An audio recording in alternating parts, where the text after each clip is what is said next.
Halo teman-teman, perkenalkan nama saya Sandra Yudi. Saya merupakan mahasiswa Universitas Pendidikan Indonesia.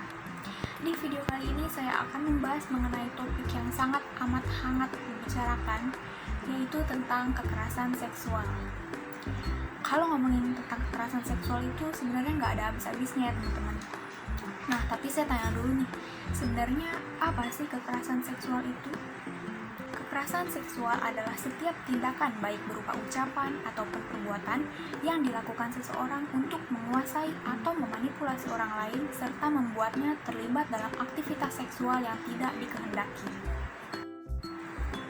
Ada beberapa aspek penting yang perlu diketahui dalam kekerasan seksual nih. Yang pertama yaitu aspek pemaksaan dan aspek tidak adanya persetujuan dari korban. Dan yang kedua yaitu korban tidak atau belum mampu memberikan persetujuan. Apabila tidak terdapat konsensual antara kedua belah pihak dan ada satu pihak yang memaksa, itu sudah merupakan bentuk dari kekerasan seksual dan tidak seharusnya seseorang melakukan tindakan tersebut kepada orang lain. Menurut Komnas Perempuan, ada 15 perilaku yang bisa dikelompokkan sebagai bentuk dari kekerasan seksual, yaitu perkosaan, intimidasi seksual, pelecehan seksual, eksploitasi seksual, perdagangan perempuan untuk tujuan seksual, prostitusi paksa, perbudakan seksual, pemaksaan perkawinan, pemaksaan kehamilan, pemaksaan aborsi, pemaksaan kontrasepsi, penyiksaan seksual, penghukuman tidak manusiawi dan bernuansa seksual, kontrol seksual, dan praktik tradisi bernuansa seksual yang membahayakan atau mendiskriminasi perempuan. Kasus kekerasan seksual di Indonesia sudah sangat memprihatinkan.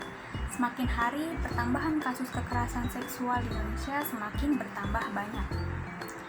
Dilansir dari suara.com, Komnas Perempuan mencatat setidaknya ada 46.698 kasus kekerasan seksual yang terjadi terhadap perempuan, baik dalam ranah personal ataupun publik sepanjang 2011 hingga 2019.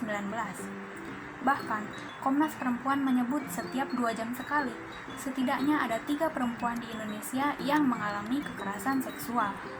Namun, tahu nggak sih teman-teman, bahwa banyak korban kekerasan seksual di Indonesia yang tidak berani melapor pada pihak yang berwajib karena mereka takut akan stigma buruk dari masyarakat. Karena tidak jarang loh masyarakat yang malah mempertanyakan korban tentang pakaian apa yang mereka kenakan, atau pertanyaan-pertanyaan lain seperti kenapa kamu gak lari aja, kenapa kamu gak teriak, kenapa kamu diam saja, kenapa kamu sendirian, atau tanggapan-tanggapan negatif seperti itu mah kamunya aja sih yang menggoda, dan tanggapan-tanggapan negatif lainnya.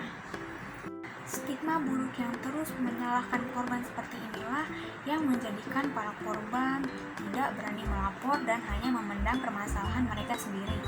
Padahal, memendam masalah sendirian itu tidaklah baik bagi kesehatan mental dan fisik mereka sendiri. Lalu, apa sih yang seharusnya kita lakukan bila kita bertemu dengan korban kekerasan seksual?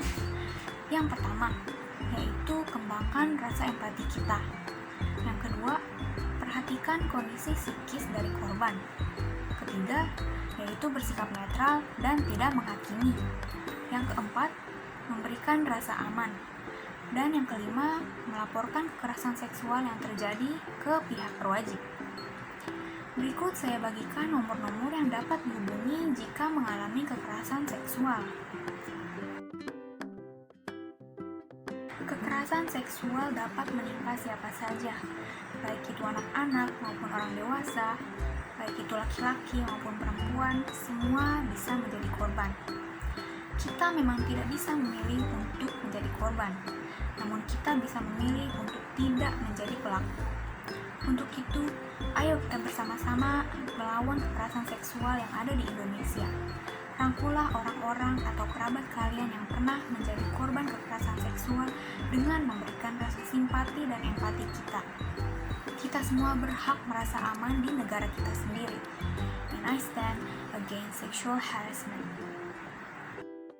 Sekian video singkat dari saya, semoga informasi yang telah saya berikan dapat bermanfaat bagi kita semua.